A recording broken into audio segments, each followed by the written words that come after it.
ఆయన కొంత భయపడ్డప్పుడు భయపడుతున్నానా ఏమంటుండే చాలా భయపడుతుంది. ఏమంటుండే ఎవరన్నా ఇట్లా మీ ప్రయాణంలో మా కారుని ఒక 3-4 సార్లు ఎవరన్నా ఓవర్టేక్ చేసిరనుకో వెహికల్ ఆపిచ్చేది అక్కడనే.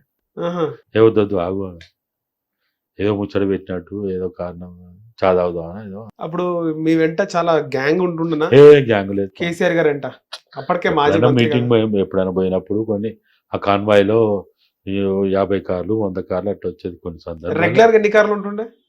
3-4 కార్లేనా ఉంటాయి. 3-4 కార్లు. హరీష్ రావు కూడా మీ ఎంబడే ఉంటుంది. ఎస్కాట్ అయితే ఉండే. హరీష్ రావు తక్కువ.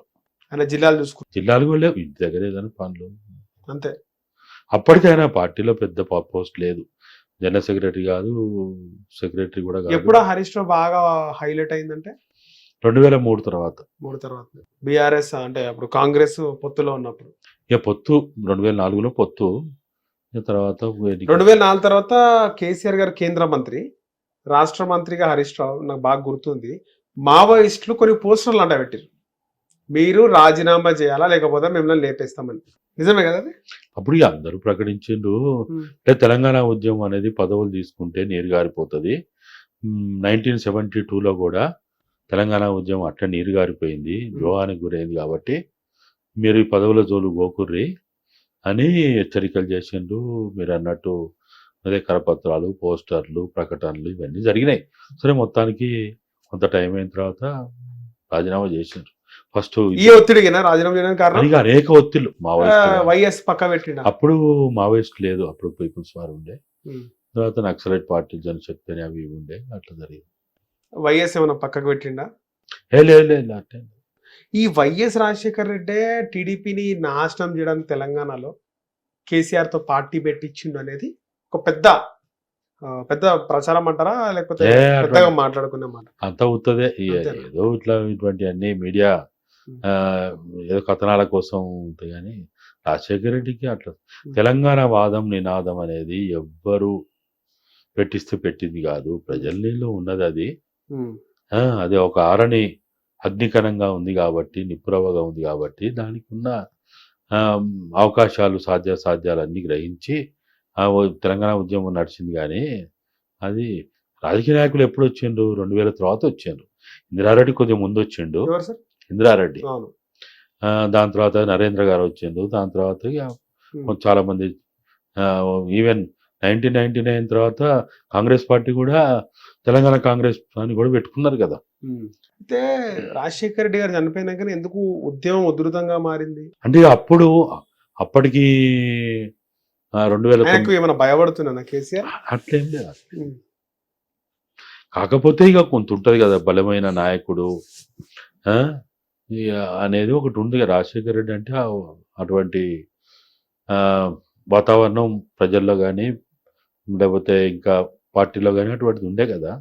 అట్లేదన్నా ఉండే. కానీ తర్వాత 2009లో అప్పుడే ఓడిపోయి బాగా డీలా పడిపోయి అంతా ఉండే కాబట్టి ఇక కొంతకాలం అన్ని చదువుకునేసరికి సైలెన్స్ కున్నారు. కానీ వేరే కేసీఆర్ ఇలాంటి ఏమైనా జరిగినప్పుడు, ఓటమి పాలైనప్పుడు, ఇప్పుడు ఎట్లయితే సైలెంట్ గా ఫామ్ హౌస్ లో ఉండో అప్పుడు కూడా ఆయన సైలెంట్ గా ఉండిపోతున్నానా? అంతే, ఎప్పుడైనా అంతే, దూరం ఉండిపోతాడు. ఇంకా అంతే. ఏం చేస్తాడు మళ్ళీ సైలెంట్ గా ఉండి? ఏం చేస్తాడు? అవకాశం వచ్చేదాకా వేచి ఉందాం అంటాడు. లేకపోతే అందరు ఇప్పుడు ఏదో అంటారు చూడు, టైర్లో గాలి అంతా పోతే మళ్ళీ దాన్ని అంతా ఎక్కించి రోడ్డు మీద తెచ్చిన దాకా అట్లా రిలాక్స్ అవుతాడు, ఎవరితో మాట్లాడకుండా ఇంట్లో హాయిగా. సరే, ఇప్పుడు జూబ్లీహిల్స్ ఎన్నికల తర్వాత ఇప్పుడు ఖైరతాబాద్ ఉప ఎన్నికలు కూడా వస్తున్నాయి. దానం నాగేందర్ కాంగ్రెస్ నుంచి ఎట్లా నిలబడతాడు? బీఆర్ఎస్ నుంచి ఎవరు నిలబడే అవకాశం ఉంటుంది? విష్ణువర్ధన్ రెడ్డికి ఇస్తారా టికెట్? పీజీఆర్ కొడుకు. ఎవరు నిలబడ్డా వాళ్ళకి అవకాశాలు లేవు. బీఆర్ఎస్ కి లేవా? ఎవరు నిలబడ్డా ఓడిపోతారు పక్క. ఇంకా దాంట్లో అనుమానమే అవసరం లేదు. లేనిపోయిన సాహసాలు చేస్తుంది తప్ప ఏముంటది. ఇప్పుడు ఎప్పుడు కూడా ఒక ప్రతిపక్ష పార్టీ అన్నప్పుడు దాని పనులు అది చేయాలి. నెంబర్ 1. సరే, ప్రతిపక్ష పార్టీ నీ సెంటిమెంట్ తోటి, నినాదంతో గెలవాలంటే నువ్వు టీఆర్ఎస్ తీసి బీఆర్ఎస్ పెట్టిన తర్వాత నీకు సెంటిమెంట్ ఎక్కడిది? నీకు తెలంగాణ నినాదం ఎక్కడిది? నీ పార్టీ పేరులోనే బాయా, పేగుబంధం తెగిపోయా. నీకేమన్నా చెప్పి ఇప్పుడు ఎట్లా ప్రజలు నిన్ను గౌరవిస్తారు, అభిమానిస్తారు, ఆదరిస్తారు? కాబట్టి ఇప్పుడున్న పరిస్థితి మీరు చూడండి, మీరు అబ్జర్వ్ చేయండి. టీఆర్ఎస్ని బీఆర్ఎస్ చేసిన తర్వాత ఎక్కడెక్కడ గెలిచింది చెప్పండి, ఎన్ని గెలిచింది చెప్పారు? అంతా ఓటమే కదా. అవును. ఒక్క మునుగోడు ఒక్కడి తప్ప, అది కూడా బోర్ల పడ్డట్టు బొక్క బోర్ల పడ్డట్టు అదేదో జరిగింది. కానీ కేసీఆర్తో సహా, ఒక రాష్ట్ర ముఖ్యమంత్రితో సహా ఒక గ్రామాన్ని బాధ్యత తీసుకొని ఇన్ఛార్జ్గా తీసుకొని చేస్తే ఆ మునుగోలు ఏదో బయటపడ్డారు. ఇంకా దుబాక బాయన, హుజరాబాద్ బాయన, బయట కూడా బాయన. అంటే టీఆర్ఎస్ ఎప్పుడైతే బీఆర్ఎస్ అయిందో ప్రజలకి ఇది మా పార్టీ కాదని అభిప్రాయం వచ్చింది. కాబట్టి ఇప్పుడున్న పరిస్థితులలో వీళ్ళు ఎంత పొరుదండాలు పెట్టినా ఏం చేసినా కానీ వాళ్ళలో మార్పు రానంత కాలం, ప్రజలు వారిని క్షమించనంత కాలం కష్టం. రైట్ సార్, ధన్యవాదాలు. హిట్ టీవీ యాప్, ఇందులో short news, live news, entertainment shows, movies, digital magazines తో పాటు మీ జిల్లా వార్తలను కూడా ఫ్రీగా చూడొచ్చు. ఇంకెందుకు ఆలస్యం, వెంటనే హిట్ టీవీ యాప్ ని డౌన్లోడ్ చేసుకుని ఫ్రీగా ఎంటర్టైన్మెంట్ పొందండి. Hit TV app. Hit TV app. Please download hit TV app. Hit TV app ని ఫ్రీగా డౌన్లోడ్ చేసుకొని ఎంజాయ్ చేయండి. మీకు నచ్చిన ఎంటర్టైన్మెంట్ కోసం హిట్ టీవీ యాప్ ని ఫ్రీగా డౌన్లోడ్ చేసుకొని ఎంజాయ్ చేయండి. హిట్ టీవీ యాప్ ని డౌన్లోడ్ చేసుకుని ఆస్వాదించండి, ఆశీర్వదించండి. ఇంతమంది సెలబ్రిటీలు హిట్ టీవీ యాప్ ని డౌన్లోడ్ చేసుకోండి అని చెప్తున్నారంటే ఎంత మంచి యాప్ ఆలోచించండి.